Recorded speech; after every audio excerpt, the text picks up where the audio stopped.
ఇంతకుముందు మాట్లాడిన పెద్దలు చాలా సబ్జెక్ట్ చెప్పారు.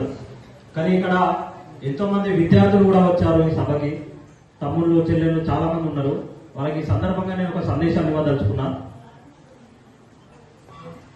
ఈ దేశంలో ఎన్నో సంఘాలు ఉన్నాయి, కానీ శత్రువుని డిక్లేర్ చేసుకోకుండా ఇలా పనిచేస్తున్న సంఘాలను మనం చూస్తా ఉన్నాం. అంటే వీళ్ళ మధ్యలో ఇట్లా పొడిస్తే చనిపోతారు అని తెలుసు, కానీ ఆడవడకుండా ఇట్లా పక్కలకు ఇక్కడ ఇక్కడ ఇట్లా ఓడుస్తారు. అందుకే శత్రువు చనిపోతలేడు. ముందుగా అసలు మనం ఎక్కడ పిన్ పాయింట్ ఇలా పిన్ పాయింట్ గా పనిచేసే సంఘం ఏదైనా ఉన్నదంటే అది కేవలం బాంబ్సే.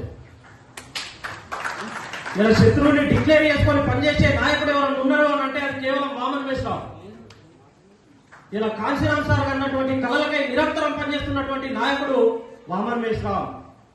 ఈ సంఘాన్ని మనం బలోపేతం చేయాల్సిన అవసరం ఉన్నది. విద్యార్థులారా, ఎడ్యుకేషన్ అంటే కేవలం పొట్ట నింపుకునే సాధనం కాదు.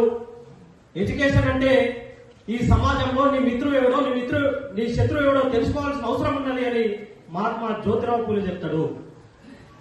ఇలా ఏ స్కూల్ చూసినా కానీ ఏ కాలేజీలు చూసినా కానీ టీచర్లు మనోళ్ళు, కానీ సబ్జెక్టు మనది కాదు. అక్కడ పనిచేసే టీచర్లు ఎవరైతున్నారో మన ఎస్సీలు, మన ఎస్టీలు, మన బీసీలు, కానీ సబ్జెక్టు తయారీ చేసే విషయంలో మాత్రం మనోళ్ళు లేరు. ఈ సమాజంలో ఓన్లీ అకాడమిక్ ఇయర్ ఎడ్యుకేషన్ అంటే కేవలం పొట్ట నింపుకునే సాధనం కోసం ఇలా మనం చదువుకుంటున్నాం, కానీ ఇలా సోషల్ ఎడ్యుకేషన్ మన దగ్గర లేదు. ఇలా సోషల్ ఎడ్యుకేషన్ ఏంటో తెలుసుకోవాల్సిన అవసరం ఉన్నది అని చెప్పేసి జ్యోతిరావు పూలే చెప్పిండు.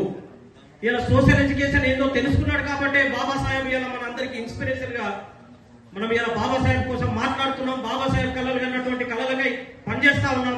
బాబాసాహెబ్ అడుగుజాడలో నడుచుకుంటున్నాం. ఇలా సోషల్ ఎడ్యుకేషన్ అంటే ఈ సమాజంలో మన శత్రువు ఎవడో మన మిత్రుడు ఎవడో తెలుసుకోవాల్సిన అవసరం ఉన్నది. ఇలా 3.5% ఉన్నటువంటి బ్రాహ్మణులు ఎన్ని కుట్రలు చేస్తున్నారో, ఎన్ని కుతంత్రాలు చేస్తున్నారో పెద్దలు ఇంతవరకు చాలా మంది మాట్లాడారు.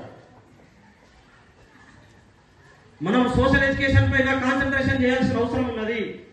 ఇలా విద్యార్థుల మీద ఎన్నో దాడులు జరుగుతూ ఉన్నా కానీ కనీసం ఏ ఒక్క విద్యార్థి కూడా దాని పట్ల మాట్లాడే పరిస్థితి ఇలా లేదు.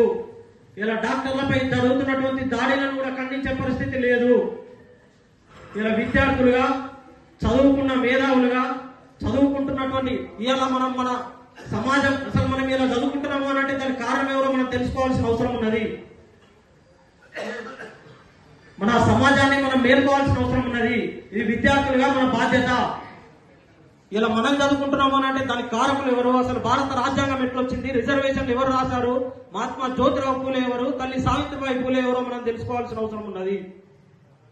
సో టైం ఎక్కువ లేదు కాబట్టి ఈ అంశాలపైన దృష్టి పెడతారని చెప్పేసి ఆశిస్తూ ఈ కార్యక్రమాన్ని ఇంత విజయవంతం చేయడానికి తెలంగాణ నలుమూలల నుండి వచ్చేసినటువంటి విద్యార్థులకు కావచ్చు, ఉద్యోగులకు, నిరుద్యోగులకు, యువకులకు, ఈ కార్యక్రమం కోసం నిరంతరం పనిచేసినటువంటి సంగారెడ్డి టీం నాయకులకు, స్పెషల్లీ అశోకన్నకు మరియు వినయ్ కిషోర్కి వాళ్ళ టీంకి ఈ సందర్భంగా భారతీయ విద్యార్థి మోర్చా రాష్ట్ర కమిటీ పక్షాన ధన్యవాదాలు, మూల్యవాసి ఉద్యమాభివందనాలను తెలియజేస్తూ థ్యాంక్ యూ.